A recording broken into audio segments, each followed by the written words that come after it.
好的，各位大家好，今天我们开始上课吧。给 A 的 general 的你单里三样表。那今天我们要学的就是 HSK 二级第一课的就是语义法。那အဲ့တော့ဒီနေ့ကျွန်တော်လေ့လာမှာကတော့ HSK 2ရဲ့เนาะကျွန်တော်တို့ grammar လေးတွေလေ့လာမှာဖြစ်ပါတယ်ဗျ။ Okay စုစုပြောလို့မရတာ။ဟုတ်။ကဲအဲ့တော့ကျွန်တော်နံပါတ်1လေးကိုအားလုံးပဲကြည့်ကြည့်ရအောင်။နံပါတ်1လေးကတော့ကျွန်တော်တို့ရောက်လေးပဲဖြစ်တယ်။တို့တွေရောက်ကိုဘယ်လိုသိထားလဲ။လောက်ပါဦးပြန်ပြန်တို့။ဟမ် want ဟုတ်တယ် want လိုချင်တာတနည်းအားဖြင့် need ခါလီမှာလည်း need အနေနဲ့သုံးတယ်လိုအပ်တာလို့လည်းသုံးတယ်เนาะသူကတော့ကျွန်တော်တို့จุ动词လို့ခေါ်တဲ့အကူအညီ auxiliary verb ပေါ့နော်အကူကရိယာလေးပဲဖြစ်တယ်အဲ့တော့ကျွန်တော်က grammar တွေကိုသင်လို့ရှိရင်စာပိုက်တွေကိုရှင်းပြလေးရှိတယ်အဲ့တော့အဲ့ဒီဟာကို like မှတ်စရာမလိုနားထောင်ရင်ရပြီ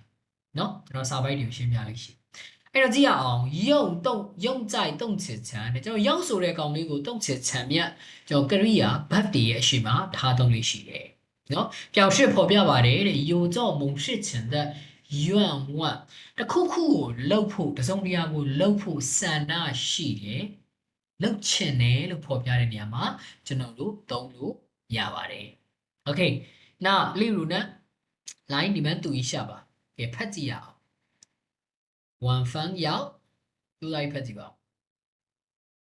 老师加压比的，好听到听证好读一下晚饭要晚饭要学习英语。对，晚饭要学习英语。晚饭啊，得要钱的不？喏，学习英语，英语是什么？ English 啊，English 哎，English 哎，晚饭啊，English 啊，对着呢，当没表达这个。喏，下一个，你们读一下，我要吃米饭。对，我要吃米饭。米饭。米饭对，什么意思？我要吃米饭。我刚刚要吃的吃呀啥啦？啊啥子的米饭？他们他们对，然后他们屁股表达，然后他们嘞啥子来着？当没表达对的。给下一个，我们要不要？我们要不要买一个新的椅子对吧？新的椅子，那 OK。那我们大家都会看完的嘛，都给不的。我们要不要？要么签不签嘛？要不要录不录的你样片？那哎呦，买维护这个新的椅子空的另外弄了维护录啊录啊，ဒီလိုမျိုးပြောလိုက်တာဖြစ်တယ်။အဲ့တော့ကျွန်တော်ဒီကမှာရောက်ကကိုတစ်ခုခုလို့ဖို့စံနာရှိတယ်ဆိုရင်ကရိယာတွေရဲ့ရှေ့မှာထားပြီးတော့သုံးလို့ရတယ်။ဒီထိနားလည်မလား။ကြားရတယ် Okay ဟုတ်ပြီကျွန်တော်တို့ဒီကောင်အငင်းပြောင်းမယ်။တာမန်ဆိုလို့ရှိရင်ကျွန်တော်တို့ကဘယ်ဘက်ကိုပဲဖြစ်ဖြစ်အငင်းပြောင်းရှေ့ကပုလေးထည့်လိုက်ရုံပဲ။对吧။နော်။ဒါပေမဲ့ကျွန်တော်တို့ကရောက်ကိုအငင်းပြောင်းရင်ပူရောက်လို့ကျွန်တော်တို့မသုံးဘူး။ပုရှံလို့သုံးပါတယ်။ဘာဖြစ်လို့ပုရှံလို့သုံးတယ်။ဘာဖြစ်လို့လဲဆိုတော့မှတ်ပါဒီမှာမှတ်ပြီနော်။ပူရောက်ရဲ့အဓိပ္ပာယ်က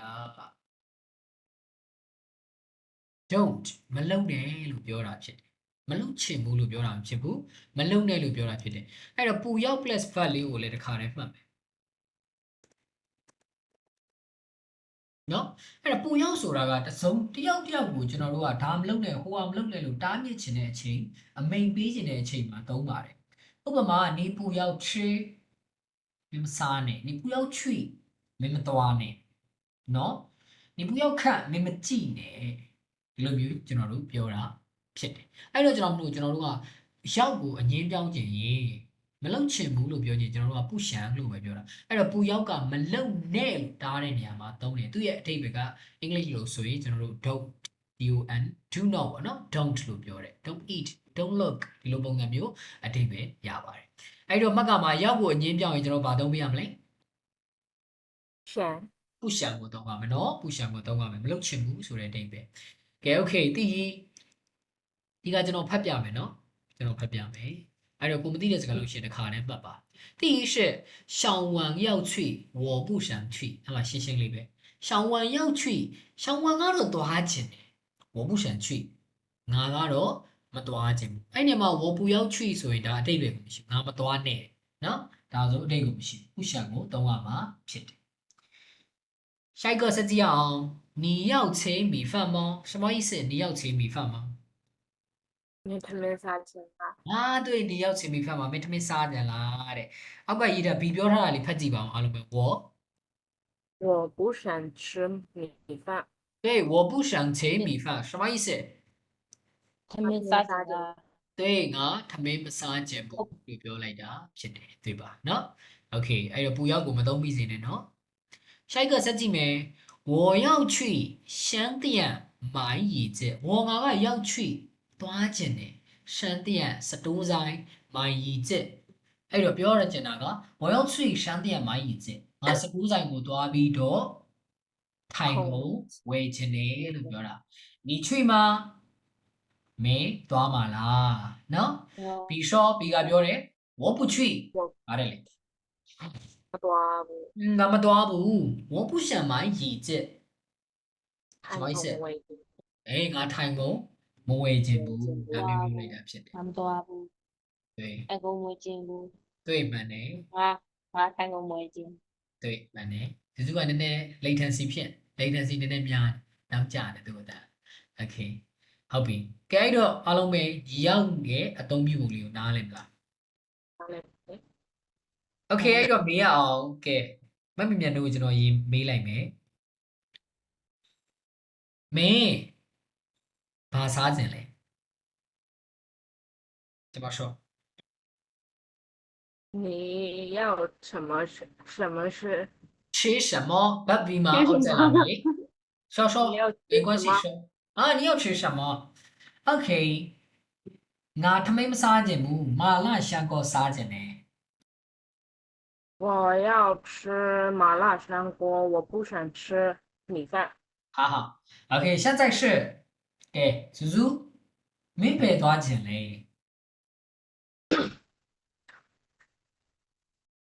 你要去哪？你要去哪对 Okay ကဲအဲ့တော့လူရင်းလူရှင်လေးလွယ်လွယ်လေးပဲပြောငါတိလိษံယုံမသွားခြင်းဘူးငါပန်းချံသွားခြင်းနေ怎么说我要去公园ပန်းချံဘယ်လိုပြောလဲ公园啊，老师。对公园ပန်းနေ公园。啊公园对我要去公园，我不想去动物园。对我不想去动物园ဒါပဲလी动物အဲ့ဒါဆိုရင်ကျွန်တော်တို့ရောက်ကိုမေးခွန်းလည်းပြောတတ်မယ်အရင်လည်းညင်တတ်မယ်လို့ယူဆတယ်သုံးတတ်မယ်လို့好你们有什么问题呢把မေးကြရှိလဲ没问题。没问题对吧好那我们再看一下第二နံပါတ်2လေးကိုဆက်ကြည့်ရအောင်ကျွေဗါတယ်လေကျွေကိုတို့တွေဘယ်လိုသိထားလဲ对，ကျွေကို高中。အကောင်းဆုံး the most เนาะဒီလိုသိထားတယ်အဲ့တော့မှတ်ပါကျွန်တော်ရှင်းပါလေပြောပြီးပြောခဲ့ပြီးသွားပြီအဲ့တော့ကျွေကတဲ့ပျောင်ရွှက်ဖော်ပြပါတယ်在同类食物中အမျိုးအစားတူတဲ့အရာဝတ္ထုကိစ္စတွေကြားမှာဟော့ကျဲတာမှမဟုတ်ဘူးဖမ်းမြတ်အရာတစ်ခုခုเนาะ level တစ်ခုခုမှာကြန့်တီးဝေးနံပါတ်1နေရာမှာရက်တည်နေတယ်လို့ပြောရခြင်းလို့ရှိရင်ကြွေကိုကျွန်တော်တို့ကသုံးလို့ရပါတယ်တဲ့ Okay เนาะအဲ့တော့မှာထားပါတော့လူတွေထဲမှာသူကအလှဆုံးဒီကိစ္စဒီလိုလုပ်တာကအကောင်းဆုံးဒီလိုမျိုး level တစ်ခုခုမှာနံပါတ်1နေရာမှာရှိတယ်လို့ဖော်ပြခြင်းကျွန်တော်တို့ကကြွေကိုသုံးလို့ရတယ်เนาะအဲ့တော့例如 example အားဖြင့်ကြည့်မယ်เนาะ大卫的汉语最好大卫的汉语最好大卫的大卫ဆိုတာ David เนาะအဲ့တော့ David ရဲ့汉语ကတရုတ်စာက最好ဗာလဲ 高中。အကောင်းဆုံးပဲ对哈哈高中。对နံပါတ်1စကြည့်ရအောင်我最喜欢吃米饭我最喜欢吃米饭 Okay ငါက最喜欢吃စားရတာကိုအကြိုက်ဆုံးပဲ米饭ထမင်းယူစားရတာငါအကြိုက်ဆုံးပဲ Okay သူတို့ထမင်းယူပဲကြွေးမယ်ဟင်းမကြွေးတော့ထမင်းယူပဲစားခိုင်း Okay တိုက်个စကြည့်ရအောင်他的眼睛最漂亮他的眼睛သူ့ရဲ့မျက်လုံးကဒါကြောင်လေးရဲ့မျက်လုံးเนาะတမဲ့တိလိษံကိုညွှန်းထားတယ်他的眼睛သူ့ရဲ့မျက်လုံးလေးကဆိုရင်最漂亮အလှဆုံးပဲအဲ့သူ့တစ်ကိုယ်လုံးမှာမျက်လုံးကအလှဆုံးလို့ပြောရမှာ ရမလားအဲ့တော့ကျွေးကိုသုံးတတ်မလားဗျ သုံးတတ်မယ်နော် okay ကဲနောက်ဝဝင်းရှာဒီကစုစု okay မစုစုဝဝင်းရှာမင်းဘာစားရတာအကြိုက်ဆုံးလဲ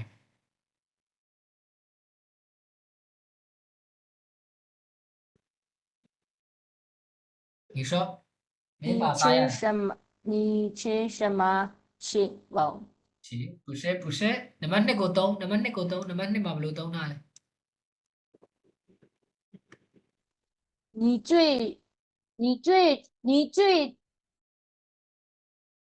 嗯哼你最ပဲကြားလိုက်ရတယ်你最吃什么？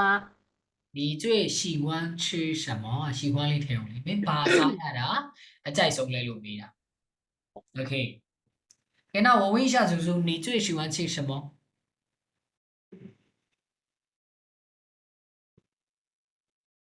我最喜欢吃麻辣香锅。麻辣香锅 okay 好ဟုတ်ပြီရှာကြီးဝေးနောက်တစ်ယောက်မမေမြန်တို့ okay ကျွန်တော်မြန်မာလိုပြောမယ်အမကတရုတ်လိုပြောပါ okay မင်းဘာကြည့်ရတာအကြိုက်ဆုံးလဲ 你最喜欢看什么？ okay 你最喜欢看什么 okay ငါရုပ်ရှင်ကြည့်ရတာအကြိုက်ဆုံးဘယ်လိုပြောမလဲ 我最喜欢看电影。对ဒါပဲ看电影 okay 好ကဲအဲ့တော့တွေ့ကိုသုံးတော့မလားအားလုံးပဲနော်ဟုတ်ပြီကဲဗာမေးစရာရှိလဲဗျတွေ့တယ်မှာ有没有问题没有问题。没有问题对吧 okay 对对那我们再看一下吧概数的表达概数ဆိုတာ approximate number ကိုပြောတာခန့်မှန်းခြေအရေးအတွက်ကိုပြောလို့ရှိရင်ကျွန်တော်တို့ကကြည်နဲ့သောကိုသုံးလို့ရပါတယ်နော် okay အရင်ဆုံးကြည်လေးကိုဘယ်လိုသုံးလဲလေ့လာကြည့်အောင်ဗျကြည်ဆိုတဲ့ကောင်လေးကိုခက်ဤ表示ဖော်ပြလို့ရပါတယ်10以内5တဲ့个数30အတွင်းအတိအကျမရှိတဲ့အရေးအတွက်တွေကိုဖော်ပြတဲ့နေရာမှာသုံးတယ်တဲ့အဲ့တော့ကျွန်တော်လည်းပြောခဲ့သေးတယ်ရှေ့မှာအဲ့ငါတို့4-5ခုလောက်5ယောက်6ယောက်လောက်ဒါမျိုးမြန်မာစကားမှာသုံးခဲ့ရှိတယ်တရုတ်စကားမှာသုံးမယ်ဆိုရင်ကြည်ကိုသုံးရပါတယ်ဒါပေမဲ့အရေးအတွက်ကဘယ်အောက်မှာရှိရမလဲဘယ်အတွင်းမှာရှိရမလဲ10啊，对30အောက်တစ်ကနေ30အတွင်းမှာရှိရမယ်နော် okay 后边要有量词后边အနောက်မှာတော့要有ရှိရပါမယ်量词လို့ခေါ်တယ်ကျွန်တော် unit ပါရပါမယ် unit မပါလို့မရဘူးနော် unit မပါလို့မရဥပမာ几个နော်几班几瓶几杯对吧几块ဒီလိုမျိုးတွေကျွန်တော်တို့သုံးရပါတယ်ကဲ example အဖြစ်ဆိုကြည့်ပါအောင်သိရင်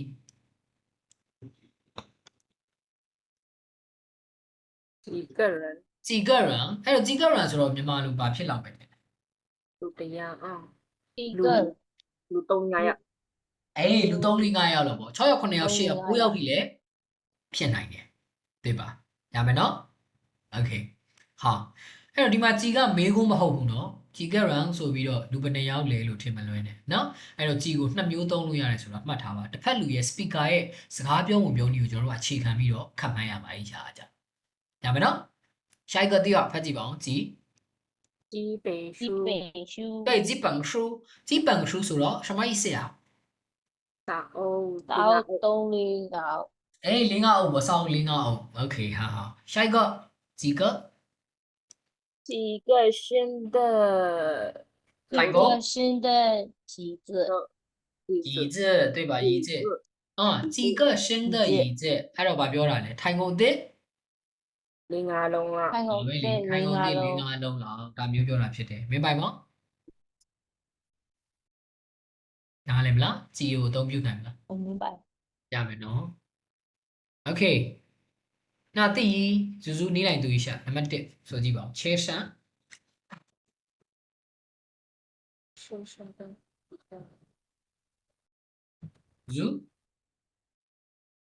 如果来讲呢 Okay တော့ကြာနေကဲနောက်ဝင်းရှာမမြင်တော့第一你读一下吧说几吧那么1လေး我学退总把龙的课本， Okay 切咖喱切上有车上有几个人？对对车上有几个人အဲ့တော့ကားနော်အဲ့တော့车ကကား上က像啊，天嘛，不是嘎嘣嘛，我 အပေါ်မှာဟုတ်တယ်ကားကြတော့ကားထဲမှာလို့ဖြစ်သွားတာပေါ့နော်ဒါပေမဲ့တရုတ်ကကြတော့ကားပေါ်မှာလို့ပဲပြောတာနော်车上အဲ့တော့车上有几个人什么意思嘎嘣嘛，如果你要，အဲလာပြီအဲ 嘎嘣嘛，如果你要， လူ၄-၅ယောက်ရှိတယ်လို့ပြောတယ်တကယ်လို့ဒီနေရာမှာ question mark လေးပါလိုက်မှာဖြစ်သွား 嘎嘣嘛，如果你要老去，师加呀啦， ဟုတ်ကဲ့ကြားရပါပြီကျွန်တော်တောင်းကြားရလားဗျ 加呀， โอ 我 เค 加 โอเคကြားရပြီနော်โอเคအဲ့တော့ဒီနေရာမှာ question mark တာပါမယ်ဆိုတာကမေးခွန်းဖြစ်သွားမှာအဲ့တော့ကျွန်တော်တို့ကအခြေအနေပေါ်ကြည့်ပြီးတော့ပဲဆုံးဖြတ်ကမှာကြည့်လို့သုံးလာပြီဆိုရင်ရမယ်နော်โอเค第二是叔叔你读一下我想我想买几本书，这本书什么意思呀5005လောက်ဝယ်ချင်တယ်好 OK 最后第三是我来读吧给ကျွန်တော်ဆိုကြည့်လိုက်မယ်我们要不要买几个新的椅子ဒါတော့ခေတ်ဝင်ထဲမှာတို့တွေတွေ့ခဲ့ပြီးပြီငါတို့ငါတို့要不要လိုအပ်မလိုအပ်လိုမလိုเนาะမိုင်ဝယ်ဖို့เนาะ几个新的椅子ထိုင်ကုန်အသစ်၄-၅လုံးနှလုံး၃လုံးလောက်ဝယ်ဖို့လိုမလိုဒါမှမဟုတ်ဝယ်ချင်လားမဝယ်ချင်ဘူးလားလို့ပြောတာဖြစ်တယ်เนาะဒီနေရာမှာလဲကြည်ကဘယ်နှခုံလဲလို့ပြောတာမဟုတ်ဘူး10အောက်အရေအတွက်ကိုခံမှန်းပြီးပြောလိုက်တာဖြစ်တယ်明白吗ဆိုင် 明白နော် Okay ပြီး exercise တွေလုပ်ကြမှာနော်ကဲဟုတ်ပြီကြည်မှာနောက်ထပ်လာမယ်အဲ့တော့ကြည်ကိုမှလေကျွန်တော်တို့ကနှစ်မျိုးထပ်လာတယ်ဗျအဲ့တော့ဒီစာပိုင်ရုပ်ရှင်းပြအနေနဲ့ရှုပ်သွားမယ်အဲ့တော့ကျွန်တော်တို့ကြည်ဆိုတဲ့ကောင်လေးကို sorry ကြည်ဆိုတဲ့ကောင်လေးကိုကျွန်တော်တို့သိပြီနော်မှတ်ပါအဲ့ကြည်ရဲ့နောက်ကနေကျွန်တော်တို့ကရှယ်လေးထည့်လိုက်ရှယ်ဆိုတဲ့10နော်10ဆိုတဲ့ကောင်လေးထည့်လိုက်အဲ့တော့ဖတ်ကြည့်ပါအောင်ကြည်ရှယ်20是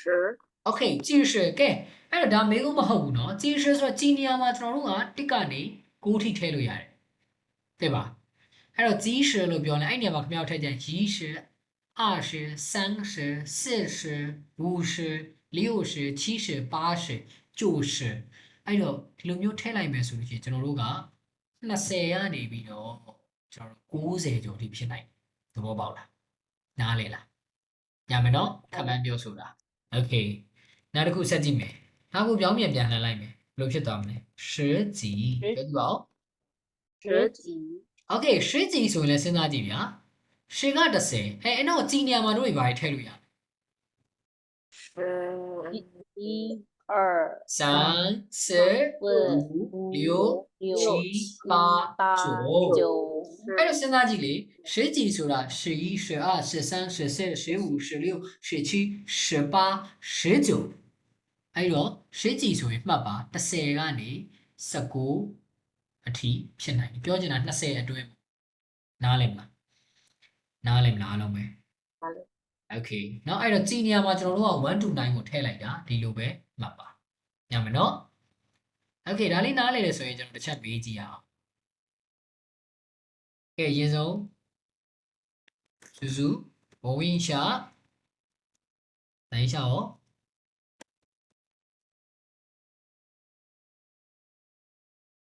你读一下第10个人几10个人 OK 什么意思呀什么意思လူ20ကျော်20ကနေ90ကျော်哎不20 30 50လောက်တော့ရှိတယ် 50哎你昨天去看的那个会来参加几十个人မင်းမနေ့ကသွားကြည့်တဲ့ဟိုပွဲလေနော်ဟိုပွဲလေလိုင်ချမ်းစာဝင်ရောက်ဆင်နေတဲ့လူတွေလာကြတယ်နော်ကြီးရှကရန်လူရောက်450လောက်လာကြတယ်ဒီလိုပြောလို့ရတယ်နော်ဟုတ်ပြီကဲဒီတစ်ခါကဲမမေမြန်တို့မဝင်ရှာပါ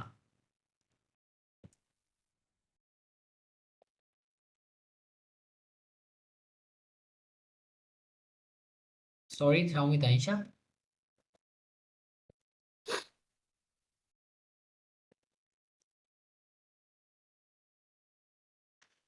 稍微等一下 Okay ဖတ်ကြည့်ပါဦးမမြင်တို့ဖတ်ကြည့်ပါဦးဗျ 老师加老师 ကြားတယ်ကျွန်တော်ပြောတာကိုကြားလားဗျ 么加 Okay ဒီကောင်လေးဖတ်ကြည့်ပါဦး 有几个杯子 ပေး子ဘယ်လိုထွက်လဲ 杯子 တို့ပေး子နော်ပေး子မလုံးနဲ့ Okay 什么意思啊盘块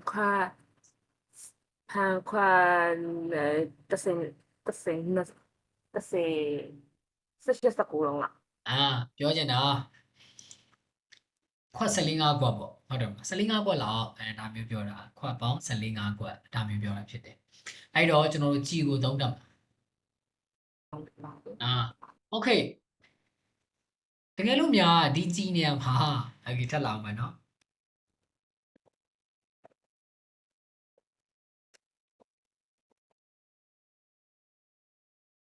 ကဲဖတ်ကြည့်ပါဦးပါတယ်လေနှစ်ယောက်လုံးဖတ်ကြည့်မယ်နေရာကတူတူပါ几百个人你这边一个人 Okay ဘာဖြစ်မလဲ လူ100နေရလောက် 100 400 500အဲ့ဒီကြိုက်တယ်လို့ပြော400 500 800 900ကြိုက်တယ်လို့ဒါပြောရမယ်နော် Okay Okay ဟာအဲ့ဒါဆိုရင်ကြည်ကိုနားလည်မယ်လို့ယူဆတယ်ကြည်နဲ့ပတ်သက်လို့ဗာမေးစရာရှိတယ်ဗျ 老师ခုနကရှစ်ကြီးရကြတော့20မကြုံဘူးเนาะ Okay 20မကြုံရှင်းကြည်က20မကြုံ17ကနေ ကြီးရှိက20ကနေ90 90 99ထိဖြစ်နိုင်တယ်မှန်တကယ်ဆိုရင်ပြောချင်တာ99ထိဖြစ်နိုင်အဲ့လိုမြင်ပိုင်ပါ 明白老师 Okay Okay ဟာဟုတ်ပြီကဲဒါကတော့တစ်ခုဗျနောက်တစ်ခုဆက်ကြည့်ရအောင်နောက်တစ်ခုကတော့တောလေးကိုသုံးတယ်နော်တောကိုသုံးတဲ့စီမှာ2မျိုးရှိတယ်2မျိုးရှိတယ်နော်အဲ့တော့စာတွေကိုမှတ်မယ်စာကျွန်တော်ဒီဘက်ကရေးပေးတာလေးကိုလိုက်မလိုက်ဘူးဒီစီအဲ့ဒါပါလဲဆိုရင် number plus okay ဟုတ်တယ်ရှောင်းရင်တောင့်ရှောင်း一下吧မြင်ရလားမသိဘူးဒီလောက်နဲ့ဒီလောက်လေးဆိုမြင်ရလားဗျ နေ是 မြင်ရတယ်နော်ဟုတ်ကဲ့ကြည့်မယ်နော် number unit ဒါပဲနော် number unit 4 plus now ကဲဒါဖုန်းတန်တစ်ခုအဲ့တိုင်းတိုင်းရေးမှတ်ထားလိုက်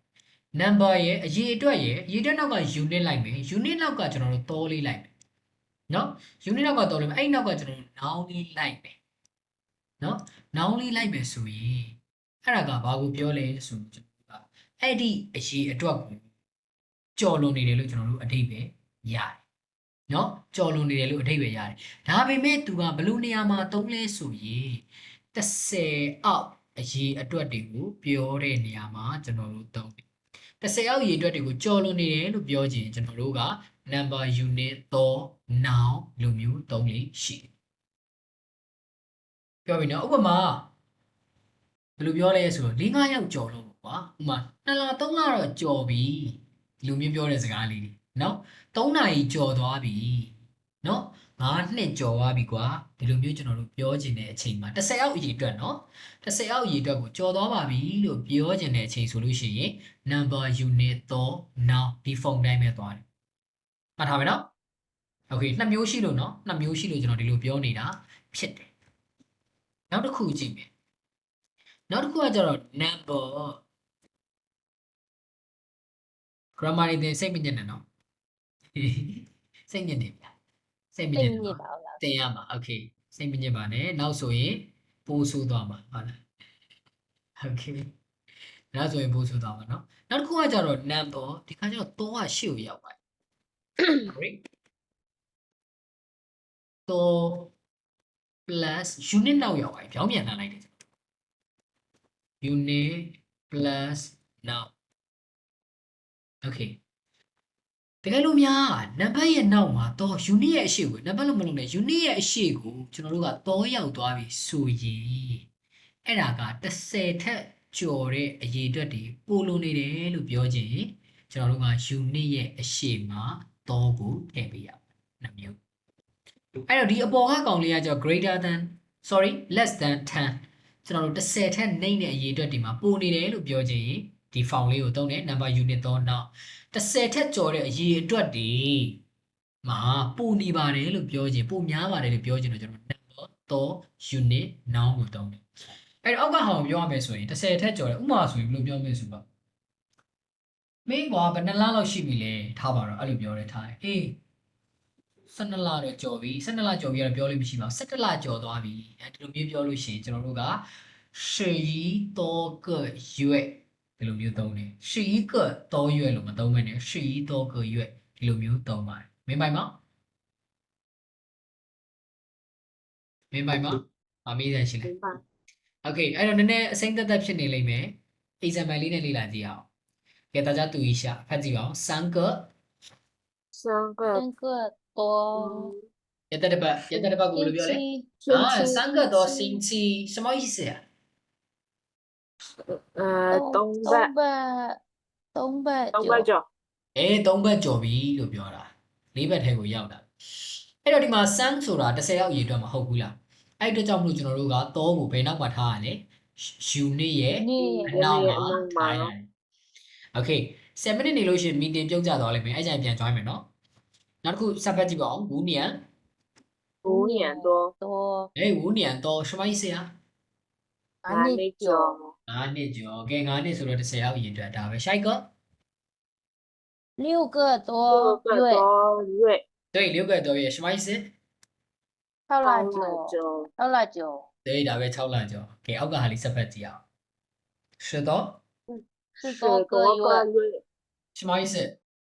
对了九谁那种ဒါပဲလေဘာကြောင့်သူကတော့ unit ကဆိုတဲ့ unit လေးရဲ့အရှိမထည့်ထားရတာဘာကြောင့်ထည့်ထား谁种路ဟုတ်တယ်ဒါပဲလေ30ထက်ကျော်တဲ့အရေးအတွက်တွေဆိုရင်တော့ကိုကျွန်တော်တို့က unit ရဲ့အရှိမထားပေးရဒါပဲနားလေတယ်နော်နားလေတယ်နော်ဒီနေရာမှာတကယ်လို့များရှင်းနေရာမှာကျိုးဆိုတဲ့6လေးဖြစ်သွားရင်ဘယ်လိုဖြစ်သွားမလဲတော့လေးကိုသုံးကျင်တယ်6လကျော်ဆိုဘယ်လိုဖြစ်မလဲ9个多月九个多月ဒါပဲဟာဟာ下一个စပ်ဖတ်ကြည့်အောင်20 20多块钱块钱20多块钱什么意思20三那是那去按是နဲ့20မကွာမမားနေနဲ့那是那些那些那些那些九ရွှန်20ကျော် 月那些九ဒီမှာတော့ကျွန်တော်တို့က yuan တရုတ်ဆိုတော့ yuan နဲ့ပဲပြောတာပေါ့နော်ပတ်စံ20ကျော်လို့လည်းပြောချင်ရပါတယ်20ကျပ်ကျော်လို့ပြောချင်လည်းရပါတယ်နော် okay ဟာဟာဟုတ်ပြီကဲ9ကျပ်ကျော်ဆိုဘယ်လိုပြော5五块多钱5块多钱ဒါပဲလေ5块多钱ဟာဟာ下一个စဖတ်ကြည့်ပါဦး80 80多多个人人什么意思谢谢89လူ89ကျော်လူ80ကျော်သိပါအဲ့တော့တစ်ခုမှတ်ကမှာကဗျလူ80ကျော်လို့ပြောလိုက်ရင်80ကျော်တာဘယ်လောက်ထိကျော်တာလဲဆိုတာတစ်ခုရှိတယ်ဒီတော့ပါဘယ်လောက်ထိကျော်တာလဲဆိုတာရှိသေးတယ်ဥပမာ200 300ကိုပြောတာလားအဲ့တော့မှတ်ပါ80ကျော်လို့ပြောရင်ကျွန်တော်မြန်မာစကားနဲ့တော့နီးကြပါတယ်90မရောက်ခင်အထိပေါ့သဘောပေါက်လား90မရောက်ခင်အထိ81 82 83 82 83 84 85 86 86 87နောက်ဆုံး89ထိဖြစ်နိုင်တယ်သို့တော့ကျိုးရှတော့မဟုတ်ဘူးမင်းပိုင်မှာ90တော့မရောက်ဘူးအဲ့ဒါတော့မှတ်ထားမယ်နော်အဲ့ဒါတော့မှတ်ထားမယ်နော်โอเคအဲ့ဒီချက်ရှိတယ်โอเคအဲ့တော့တောလေးနဲ့ပတ်သက်ပြီးတော့ဗာမေးစရာရှိလေဗျ是吧မရှိပါဘူးโอเคအဲ့တော့ကျွန်တော်နည်းနည်းမေးမယ်30အောက်ရေအတွက်တွေကိုပြောချင်ရင်တောကို unit နောက်မှာထားမလား unit ရှိမှာထား unit နောက်မှာထားရမယ် အနောက်မှာထားရမယ်မှန်တယ်အဲ့30ထက်ကျော်သွားရင်ရောဗျာ unit ရဲ့ရှိမှာလားနောက်မှာလား unit ရဲ့ရှေ့မှာထားရမယ် unit ရဲ့ရှိမှာထားမယ်ဟာ明白吗有什么问题အဲ့ဆို100ကျော်ဆိုလို့ရှိရင်ရောအဲ့လိုမျိုးပြောလို့ရှိရင်130你也是အေးပေါ့100ကျော်ဆိုလို့ရှိရင်ကဲအဲ့လိုပြောကြည့်အောင်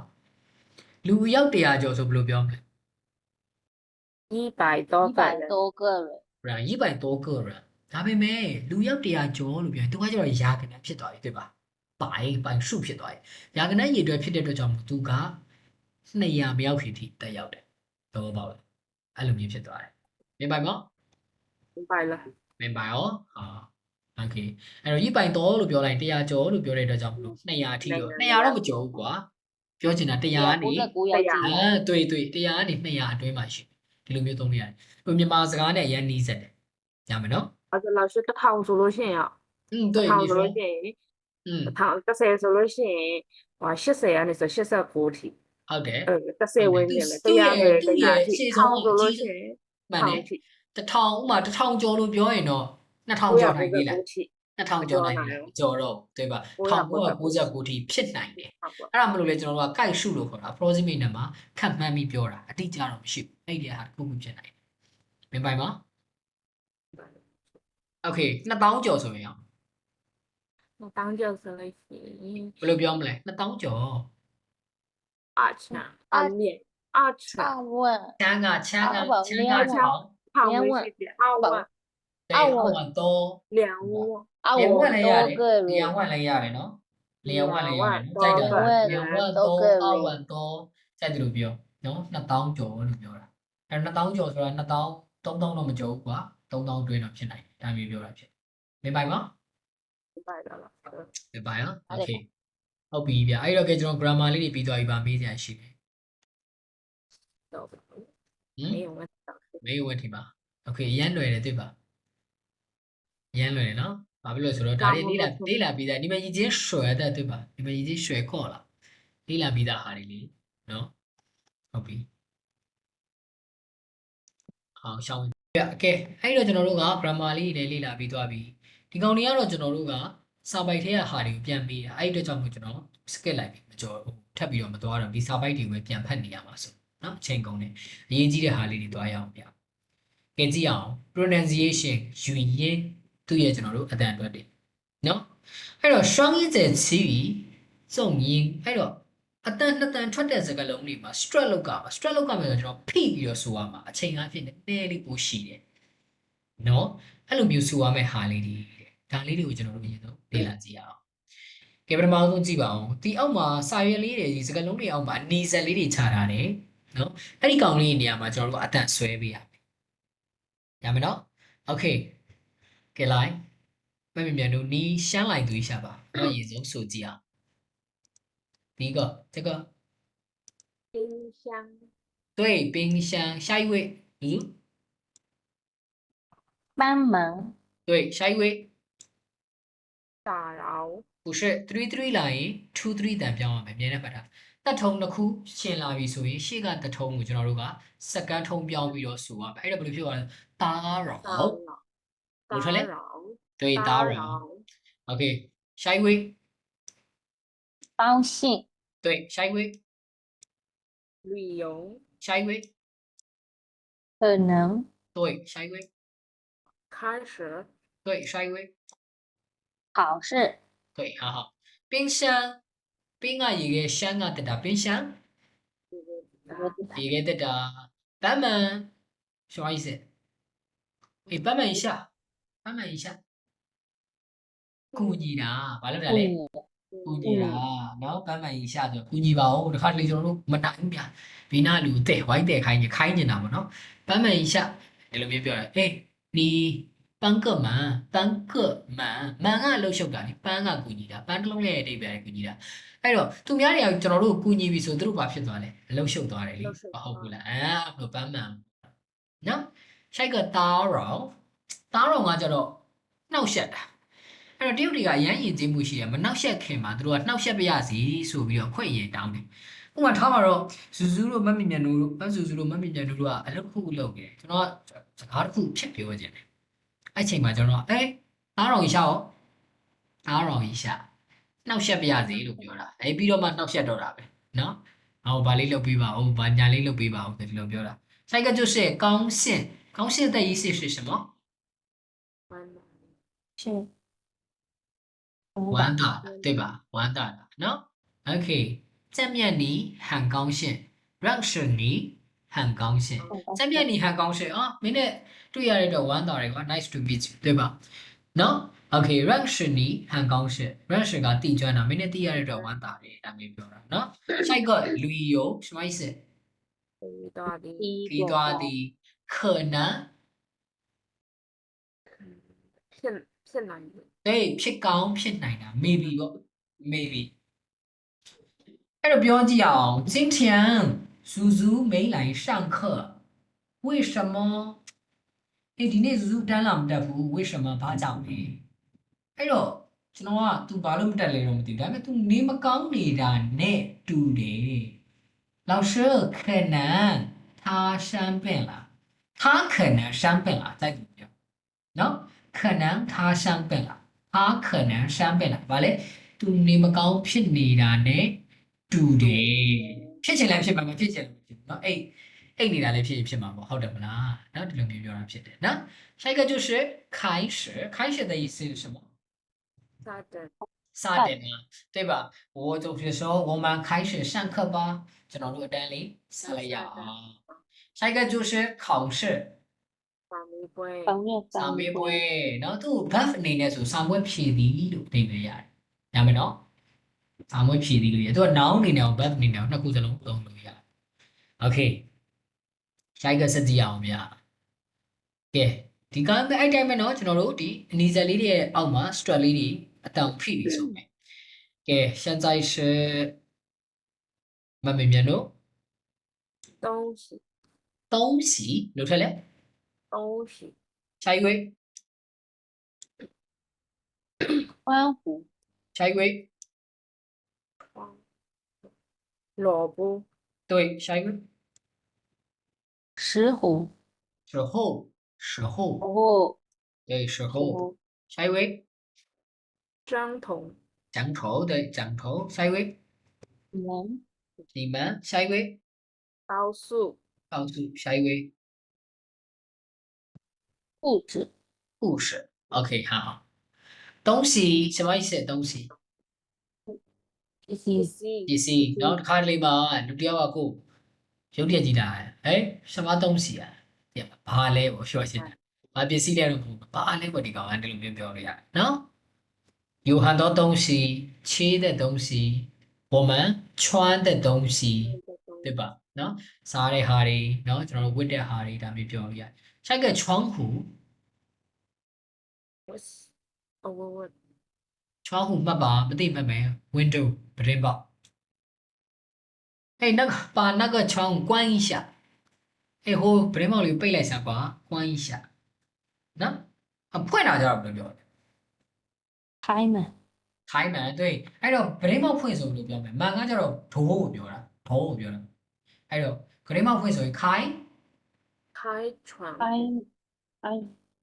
开开窗门一下窗户窗မှာနည်းနည်း stress လို့နော်နည်းနည်းဆွဲမယ်နော်开窗户 okay ဟာဟာ下一个讲萝卜你说嘞萝卜萝卜萝卜就是红辣物下一个是讲时候时候ကတော့အချိန်အခိုက်အတန့်时候ကပါလေအချိန်အခိုက်အတန့်ခိုက်တန့်အောင်ပြောတာကဲလာပြီဗျနည်းနည်းအရေးကြီးတယ်ကြံထိုးဘယ်လိုထွက်လဲ点头ကြံထိုး就是ခေါင်းအုံးခင်ဗျားတို့အုံးနေတယ်ခေါင်းအုံးကိုပြောတာနော်下一个就是你们知道告诉是什么说一下有有ပြောတာ告诉我နော်OK ငါ့ကိုပြော对吧下一个就是故事故事是什么啊他说故事别来说故事啊ပုံမြင်故事ကပါလေပုံမြင်ပြောတာ别来说故事ဆိုပုံမြင်后面有呢ပုံမြင်နေမပြောနဲ့有对ပုံမြင်လာမပြောနဲ့对吧နော် OK ကဲဒီထဲမှာအထိပ္ပယ်မသိတာမေးစရာပါရှိတယ်有没有问题气吧我老师 Okay ဒါကတော့เนาะကျွန်တော်တို့ကဒီမှာကျွန်တော်ဖြည့်အတန်တော့ကိုပဲအဓိကသင်ရမှာကျွန်တော်ကဒါပေမဲ့အထိပ္ပယ်တွေကိုပဲပြောပြီးတော့သင်သွားတာဖြစ်တယ်เนาะအဲ့တော့မှတ်ကတော့အနည်းငယ်တော့များလိမ့်မယ်ဒါပေမဲ့နောက်ပိုင်းကျရင်အဲ့ဒါတွေကအကျိုးကျေးဇူးအများကြီးရှိတယ်เนาะ Okay 好来我们再看一下吧ကဲထုံးစံတိုင်းပဲ笔画လေးလေ့ကျင့်ရအောင် Okay ကဲဇာနီမှာ看一下ကဲကျွန်တော်အလျားလိုက်ရေးဆွဲသွားတယ်怎么说横行抽သွားရင်横纸横 Okay 这对နောက်တစ်ခုအောက်ကနေအပေါ်တက်သွားရင်题题အဲ့တော့这个怎么说怎么造ဘယ်လိုခေါ်လဲ横横着题着题对横折题对横折题ကြိုက်တယ်လို့ပြောเนาะအဲ့တော့ဘယ်နေရာတွေမှာကျွန်တော်တို့တွေ့ရလဲဟွာဆိုတဲ့စကားလေးမှာလဲကျွန်တော်တို့ရှေ့မှာတွေ့ရတယ်ဟန်折题ရှောဆိုတဲ့ကောင်လေးမှလည်းရှေ့မှာကျွန်တော်တို့တွေ့ရတယ်ဒါပဲเนาะရှိုက်က我们再看一下အလျားလိုက်လေးသွားတယ် 陈陈ချိုးတယ် 直ကျေ 杰 ထပ်ချိုးတယ် 直杰 နောက်တစ်ချက်ထပ်ချိုးမယ်ဗျ 直杰 ကျေ okay ချိန်လေးတက်လိုက်တယ် 公勾 ကိုအဲ့တော့ကိုရဲ့အဓိပ္ပာယ်ကလည်းချိန်ပဲเนาะမှတ်ထားကိုရဲ့အဓိပ္ပာယ်ကလည်းချိန်ပဲเนาะအဲ့တော့这个怎么找ဘယ်လိုခေါ်လဲဒီကောင်လေးကို 金安杰杰杰勾公 ဒါပဲဟာဟာ明白吗နားလည်မလား Okay ကဲဒါအောက်ကတော့သူ့ရဲ့စကားလုံးအရေးလေးတွေပါ Okay ကြည့်အောင်ဟန်ကျစ်တွေဘယ်လောက်ဒီမှတ်မိလဲ这个是什么点点这个呢铁铁铁这个是什么横解横公解勾对这个呢点ဒါပဲဟာဟာအဲ့တော့ဒီကောင်လေးကိုဘယ်လိုထွက်လဲဝေလို့ထွက်တယ်နော်ဝေ 为 တချို့နေရာမှာဖို့ထုံးနဲ့ထွက်တယ်ဝေလို့လည်းထွက်တယ်အတန်နှစ်မျိုးရှိတယ်နော်โอเค下一个这个呢横解公横解勾安解姑这个是树树树对吧好好这个是树弯公树弯勾对好好树弯姑多呀呗 very good 喏树弯姑这个是野野的意思是什么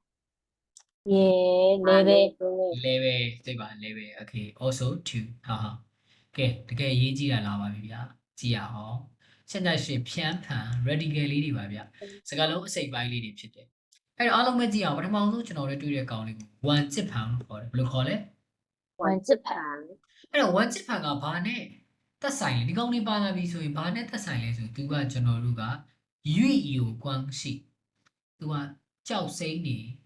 ဒါတွေနဲ့သက်ဆိုင်ကြောက်နဲ့သက်ဆိုင်ပြောချင်တာနော်ကြောက်နဲ့သက်ဆိုင်โอเคဒါကိုဝန်ကျစ်ဖန်လို့ခေါ်တယ်နော်ဝန်ကျစ်ဖန်ဖန်ဆိုတာဖန်ပြန်မင်းတို့သိပြီလားဖန်ပြန်ပါလေ 一百 ဘေးဘက်အေးကြည့်ကြည့်လိုက်လေစကားလုံးတွေဘယ်မှာရှိလဲဘေးမှာရှိ ဘေးဘက် အဲ့ဒါမလို့ဖန်လို့ခေါ်တာနော်တကယ်လို့အပေါ်စကားလုံးတွေရဲ့အပေါ်မှာရှိလို့ရှိရင်အဲ့ဒါကိုကျွန်တော်တို့ကကျစ်ထုံလို့ခေါ်တယ်ထူကပါလေ 好ကောင်းဟေးစကားလုံးတွေရဲ့အပေါ်မှာရှိတဲ့အစက်ပိုင်းဆိုကျစ်ထုံလို့ခေါ်တယ်ဘေးမှာရှိရင်ကျွန်တော်တို့ကကျစ်ဖန်လို့ခေါ်တယ်နော်โอเคဟာโอเคအဲ့တော့ကျွန်တော်တို့ရှန့်ကြိုက်တဲ့ရှန့်မှာကျွန်တော်တို့တွေ့ရတယ်ချိုကျူးချိုတဲ့ချိုမှာလည်းကျွန်တော်တို့တွေ့ရတယ်နော်下一个这个你们看一下这个是主字旁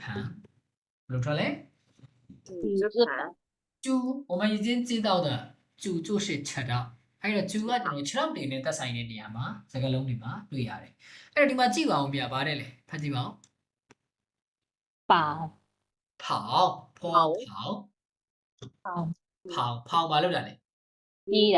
ပြေးတာโอเคကျွန်တော်တို့ပြင်းပြကောက်ထောင်ပြီးပြေးလို့ရတာမရဘူးခြေထောက်နဲ့ပြေးရတယ်对吧အဲ့တော့ကျွန်တော်တို့ဂျူဂျစ်ဖန်လေးပါတယ်ဗျရှိုက်ကို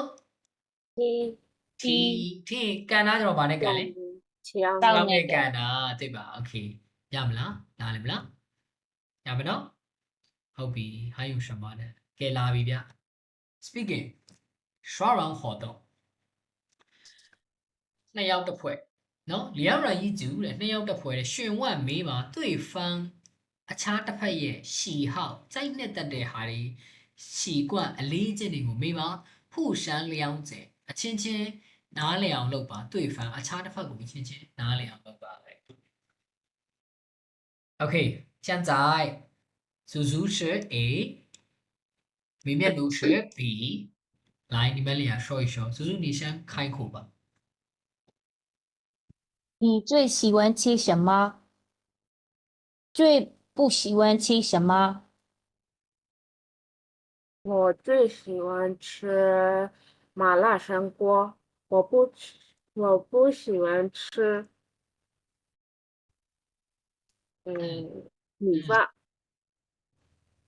哎你为什么不喜欢吃米饭呢某补在那个 OK OK OK အဲ့တော့မုတ်တည်ရစာဘယ်လိုပြောမလဲ 但啊 OK 说你们俩都说可以说这个别了，骗是那个骗骗不是骗把人比小车小吃吃小吃နောက်တစ်ခုဆက်ရှိသေးတယ်零食ဘာလဲ 零食， မှတ်ထားတာတည်ရစာစနက်ကိုပြောတာနော်ရှောင်ချေးကတော့သိရမလားပြောတုတ်တိလေနော်အေးအဲ့ဒါရှောင်ချေးပဲနော်你去哪里啊我去买小车啊တည်ရစာလေးတော့ဝင်ပဲ零食零ဆိုတာ0ပြောတည်တယ်0အားလုံးတည်ပြီးသားဖြစ်တယ်10ကကျတော့အစားအစာကိုပြောတာ10ကအစားအစာကိုပြောတာအဲ့တော့0အစားအစာဆိုတာသိရမလားစားတာအာဟာရမဖြစ်တဲ့ဟာမျိုးတွေစနက်တွေကို零食ခါရမှာနော်โอเคOK，你再问，叔叔，你再问啊，慢慢吧，你们记住一下，慢来，慢来，慢别慢别。老师把零食个哈么ဖြစ်တယ်မဟုတ်ကဲ့လား 第一啥呗，这တူ呗，那恐龙也这边这တူ呗，零食不喏，零食，零零食，食对，零食是那呗，那恐龙是那个呗表了，那第一啥的呗表了，再都表。OK，你再问，叔叔再问，是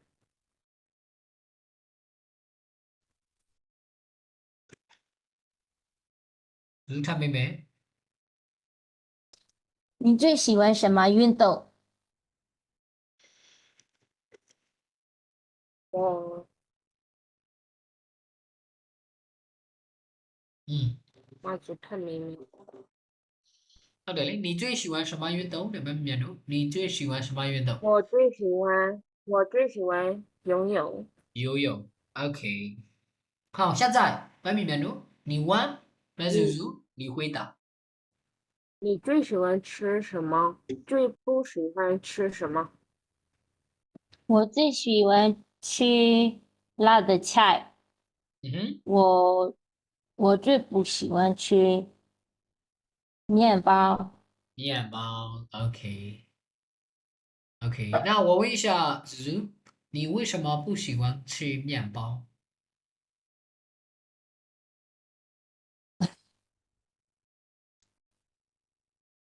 面包都ပြောလိုက်ရတယ်ပြောလို့စင်တာပေါင်မုတ်ကိုကြိုက်ဘူး老师哦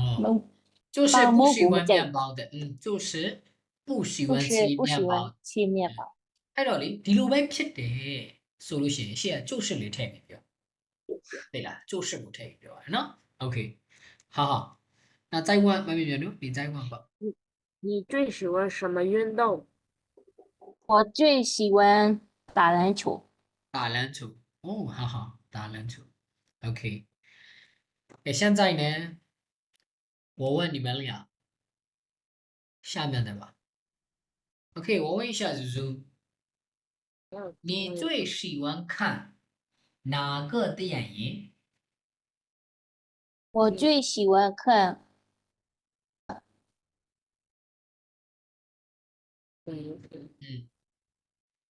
说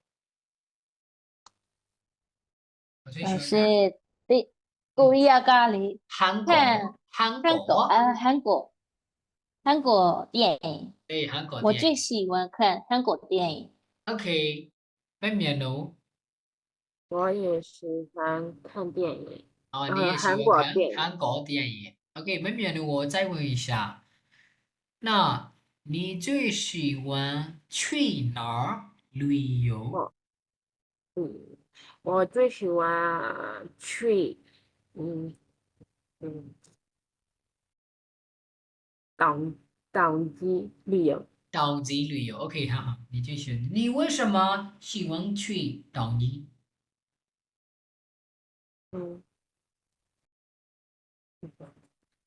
为什么啊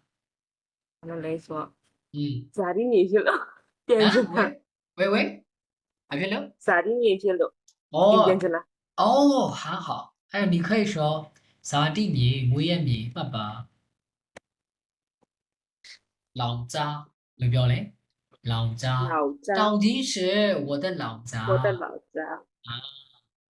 နောက်တစ်ခုထပ်ရှိသေးတယ်အများကြီးပြောရင်တော့စိတ်တော့မဆိုးနဲ့နော်家乡လို့လည်းပြောတယ်ဝေးရမြေကို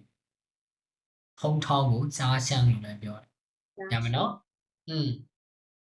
那我问一下叔叔你的老家在哪儿我的老家在阳光阳光你是阳光人对吧外面面如是岛基人对吧 OK 哈 OK 好的那个那岛基那边的天气怎么样天气好天气好我喜欢你喜欢那冷不冷？啊，不冷还不热，不冷也不也不热热。啊。那叔叔你呢？你是在阳光长大的吗？你是在阳光长大的吗？这边呢，grow up 长大在眼光，啊，你是在阳光长大的，对吧？叔叔，对吧？你对老是在师，阳光长大的啊。那我再问一下，你上哪儿？你上哪个大学？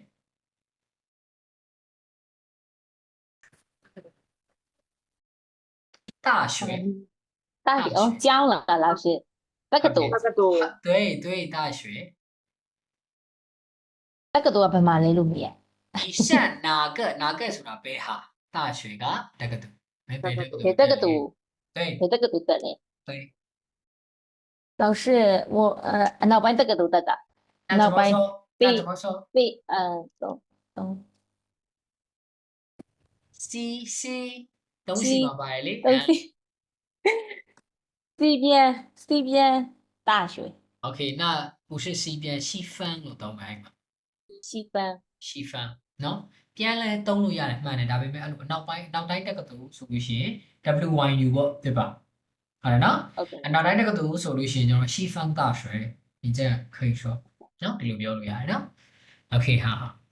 ဒီဒါကတော့ကျွန်တော်လေ့ကျင့်တာပါအစမှာတော့နည်းနည်းလေးခုနေဖြစ်လိမ့်မယ်နောက်ပိုင်းမြန်လာလိမ့်မယ်နော်ဘာမှစိတ်မပူနဲ့ဒီယောဂဟာတွေကတော့ကျွန်တော်ကမေးပြီးသားဟာတွေပဲတို့တွေပြောခဲ့ပြီးသားဟာတွေပဲဝိရှမဘာလို့သွားကျင်တာလဲဘာလို့စားကျင်တာလဲဒါတွေတော့ပူယုံလာတွေ့ပါဒါတွေကကျွန်တော်တို့လေ့လာကြမလို့တော့เนาะခုနစကားထဲမှာကုန်ပါပြီးသား OK 现在呢我们学的第一课结束了ကျွန်တော်တို့ lesson 1လေ့လာတာပြီးပါပြီ那第一课里面你们有没有想问的有什么问题အဲ့တော့ lesson 1ထဲမှာဘာတွေမေးစရာရှိလဲဘာတွေနားမလည်တာရှိလဲ 老師အဲ့ခုနပြောတဲ့ grammar အဲ့ဒါကြီးရအောင်ကြည့်ရမှာ no ပူရောက်လာကျွန်တော်ကြက်လို့မပြောပါဘူးနားလည်အောင်လုပ်ကစာကလေ grammar ကကြက်လို့မရဘူးဗျနားလည်အောင်လုပ်ကမှာနားမလည်ကျွန်တော်ထပ်ပေးနားလည်အောင်လုပ်ပေးရမှာကျွန်တော်တောင်းပါဒါပေမဲ့ကျွန်တော်ခုနလိုပြောဆိုဒီလိုကဲရှစ်တွေပေါ့ဒီလို found တွေကတော့သိနေရမယ်ဒီလိုပုံစံမျိုးတွေဒါတွေကတော့သိနေရဒါတွေကတော့မသိလို့တော့မရဘူးမင်းပိုင်နော်နားလည်အောင်လုပ်ကမှာနော်ကြက်ကမှာမဟုတ်ဘူးနော် grammar ကိုမလုံးဝမကြက်ပါနဲ့ချက်စရာမလိုဘူးဒါပေမဲ့ကျွန်တော်နားလည်အောင်လုပ်ကရမလားရမယ်နော်ဟုတ်ပြီကဲဒီမှာ有没有问题မမြင်မြင်တို့မဇူဇူ沒有問題老師没有问题真的吗真的吗真的老师，真的真的哦老師真的 OK 那我给你们没有这样子。下一课的相词那我看一下ကျွန်တော်မီနီလေးပေးလိုက်မီနီလေးပေးမယ်နော် OK အားလုံးပဲကြည့်ရအောင်第一伤病ဘယ်လိုထွက်လဲ生病伤病就是ဖျားနာတာဒီမကောင်းဖြစ်တာ啊老师我今天没来上课因为我生病了ဆရာကြီးကျွန်တော်ဒီနေ့တမ်းမတက်နိုင်ဘူးဗျာဘာလို့ကျွန်တော်နေမကောင်းဖြစ်နေလဲနော် 你們講 OK 下一个就是第二美ဘယ်လိုထွက်လဲ美美就是 every time ကိုပြောတာဥပမာ每人လူတိုင်း每天နေ့တိုင်း对吧မှန်တယ်下一个就是第三早上ဘယ်လိုထွက်လဲ 早上早上早上ကတော့ကျွန်တော်တို့က morning ကိုပြောတာမနက်ခင်းကိုပြောတာအဲ့တော့ good morning ဆိုလို့ပြောမှာ早上好早上好 OK native တွေတို့ကတစ်လုံးမှပြောတယ်早早ဒါပဲ早早爸爸早妈妈早လိုက်ရိုက်လိမ့်မယ်နော်အဖေကြောင်နေရလားမေကြောင်နေရလားဆိုဟုတ်လား Okay အဲ့ဒါလေးဆက်ရှိတယ်ဒါပေမဲ့အဲ့လိုသုံးတာတကယ်အဲ့လိုသုံးတာနော်တကယ်အဲ့လိုသုံးတာကျွန်တော်မျက်နှာပြောင်းတယ်ခိုင်းဝင်ရှာပါအဲ့တော့တခုမှပြောတယ်လောင်းပန်早လို့ပြောတယ်တတိမောနေမို့နော်အဲ့တော့ကျွန်တော်နင်းဆိုတဲ့စကားလုံးလေး respect နဲ့သုံးခြင်းနင်းကြောင်လို့မျိုးပြောလို့ရတယ်ရမယ်နော်ဟုတ်ပြီဆက်ကြည့်အောင်ဗျာ跑步ဘယ်လိုလဲ跑步跑步就是ပြေးတာပဲနော်ပြေးတာ下一个就是起床起床，起床 Okay 起床ကကျတော့အိယာထားတာခြီကထားတာခြွန်ကကတင်အိယာ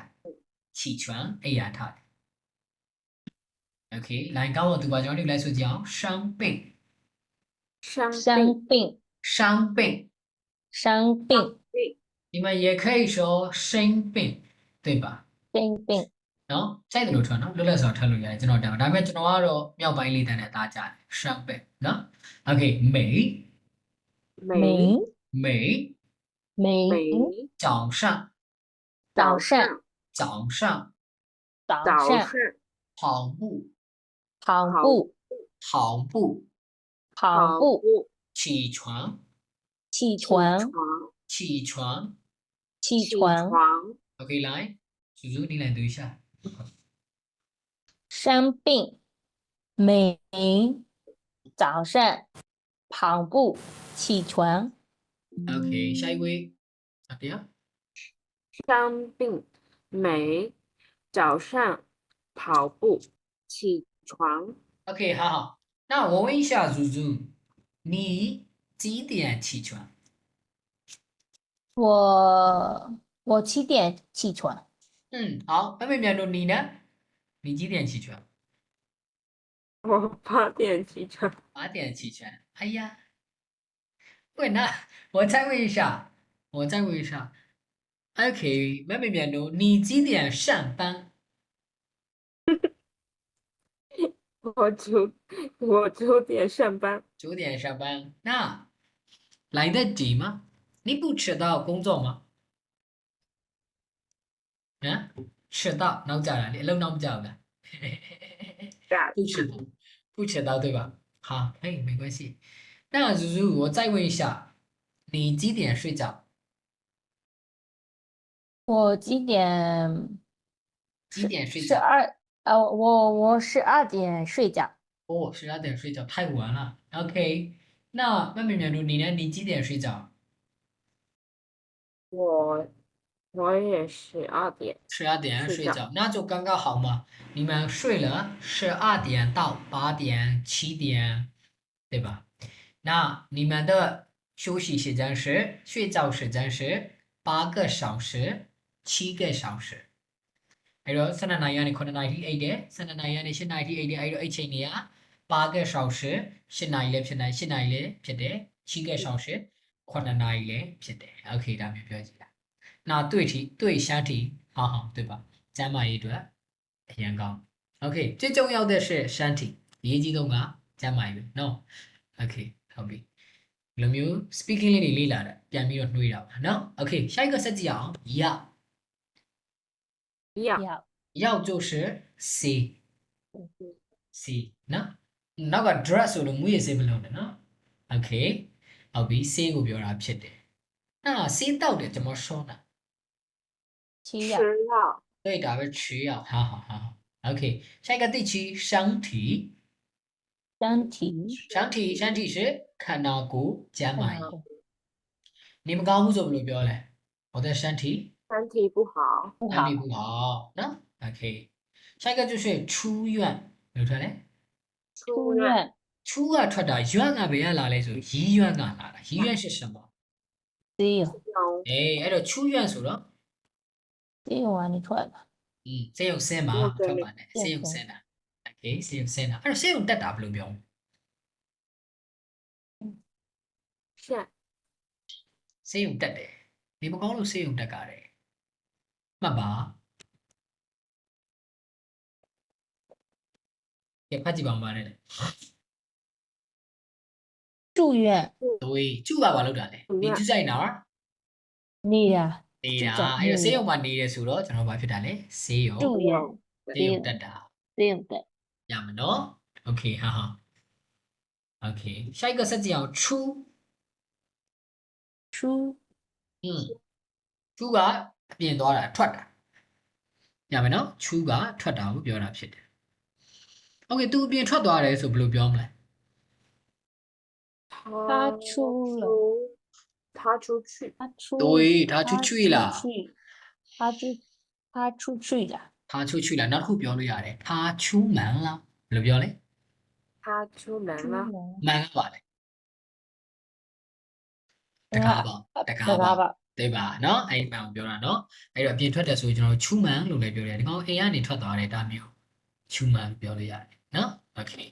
လိုင်းကောင်းတော့သူကျွန်တော်တို့လိုက်ဆိုကြည့်အောင်ရ要身体身体出院出院出出出出出出院出院身出院体身体要要要来အမေမြန်တို့နေလိုက်သူရှာ要身体出院出အားဟောရှာရွေး要身体出院出ဟာဟောရမယ်နော်โอเคရှာရွေးကစကြည့်အောင်ကောင်းလို့ထွက်လဲ 高ကောင်းမှတ်ပါကောင်းကမြင့်တာကောင်းကမြင့်တာအရက်တွေ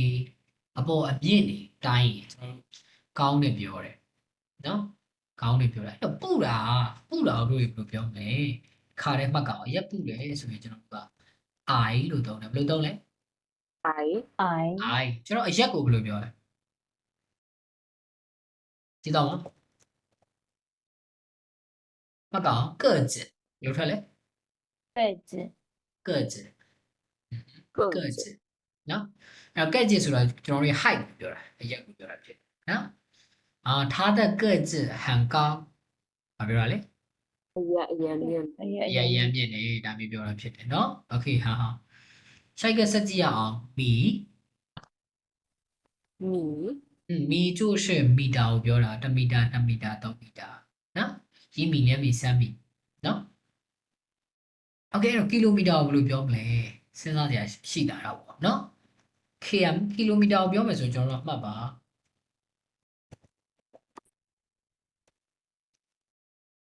ပါတယ်公里公里ပါလဲ公里公里对မှတ်ထားနော်公里ကကီလိုမီတာ下一个知道ပြောကြည့်ပါဦး知道知道ကတော့တို့တွေသိတာโอเคဒါတော့သိပြီဒါเนาะတော့ကျွန်တော်တရုတ်စာမသိခင်တည်းက知道ကတော့လူတိုင်းသိတယ်နော်သူ知道对吧โอเคလိုင်းကောင်းတော့သူကောင်း高ကောင်း高မီ米米米知道知道知道知道 โอเค来မမြန်တို့နေလိုက်သူရှာ高你知道下一位高米知道好โอเคရမယ်နော်ဆက်ကြည့်အောင်ဗျနောက်တစ်ခု休息休息休息ကတော့ကျွန်တော်တို့အနားယူတာနော်အနားယူတာကျွန်တော်နေ့လည်ခင်းကိုဘယ်လိုပြောလဲနေ့လည်ခင်းကျုံ中午တို့ရေကျုံအဲ့တော့တို့တွေအလုပ်တွေမှာနေ့လည်ခင်းမနာအောင်လားနေ့လည်ခင်းတစ်နာရီလောက်နားကြတယ်ထမင်းစားချိန်ဖြစ်ပါအဲ့တော့တစ်ခါတည်းမှတ်မယ်အဲ့ကျုံကဘူလေးကိုယူလိုက်ရှိုးရှိကရှိုးလေးကိုယူလိုက်ပြောကြည့်ပါဦးဘူရှိုး补充你说အဲ့ဒါဘူရှိုးဆိုတာနေ့လည်ခင်းနားတာမှတ်မယ်နော်နေ့လည်ခင်းနားတာဘူရှိုးလို့ပြောတာဘူရှိုး一个小时နေ့လည်ခင်းတစ်နာရီနားတယ်လို့ပြောတာဖြစ်တယ်ညမယ်နော်โอเคဒါကကျွန်တော်တို့သုံးလေးသုံးခါရှိတဲ့စကားအလုံးလေးကိုခါတယ်ပြောတာစက်က就是忙忙忙ကတော့အလုံးရှုပ်တာနော်ခါတလေကြီးတယ်ယူလိုက်အရန်ရှုပ်တာပဲဘယ်လိုပြောဒီနေ့အရန်အလုံးရှုပ်တယ်今天我黑门ဟိမန်နော်ဟိမန်โอเคနောက်တစ်ခု native ကြကြလေးသုံးကြည့်အောင်ဒီကောင်ကလနော်လေအောင်မဟုတ်ဘူးနော်လလို့ထွက်မယ်ဘယ်လိုထွက်မလဲ了了လေအောင်လို့ထွက်မယ်了လအဲ့တော့ထွက်ကြည့်ပါဦး闷死了闷死了အမန်ဆာဆာကဘာဖြစ်တာလဲသိလား对呀对了မန်ဆာလာဆိုတော့ အလုံးများတီတော့များ ဟုတ်တယ်ပြောချင်တာတော့ဟိမန်တဲ့ရေးစင်ပဲဟမ်မန်တဲ့ရေးစင်ပဲအရန်တော့ချုပ်နေလို့ပြောတာကြီးရတယ်မန်ဆာလာ累死了什么意思累死变闷了အေးအရင်ပင်မလိုက်တာကွာပင်မလို့တည်တော့မယ်ဒီလိုမျိုးညီးလို့ရတယ်နော်ညီးပုံညီးလေးပြောပြထားတာ Okay 下一个时间ဘယ်လိုထွက်လဲ 时间时间就是အချိန်ဒါပေမဲ့သူကကြတော့ duration ကြာချိန်ကိုပြောတယ်မှန်မယ်နော်时候ခုနတို့တွေ့ခဲ့တဲ့时候ကကြတော့ movement အခိုက်အတန့်အချိန်ကိုပြောတာ时间ကကြတော့ duration ကြာချိန်ကိုပြောတာဒါမှမနော်ကဲနောက်လိုက်ကောင်းတော့ဒီမှာကျွန်တော်ဒီလိုက်ဆိုကြည့်ရအောင်休息休息休息，休息喂听到吗休息啊对门门门忙门老师等加下来忙，ထစ်နေလား Hello ကြားရလား 门天来 ထစ်နေလား 大家是天 ဟောအခုရောကြားရလား1 2 3 4 5ရေးရဆန်းစိတ် ကြားရ ကြားရတယ်နော်ကြားရတယ်နော် Okay Okay 加下来 Okay 时间时间时间时间时间间 Okay 来叔叔你来读一下休息门时间好下一位休息忙时间好 Okay 没有啦ကဲအဲ့တော့ကျွန်တော်တို့ဒီ14လုံးကိုကြက်လာခဲ့ပေးပါခိမ့်မ 可以老可以师老师 ပြန် join မယ်နော်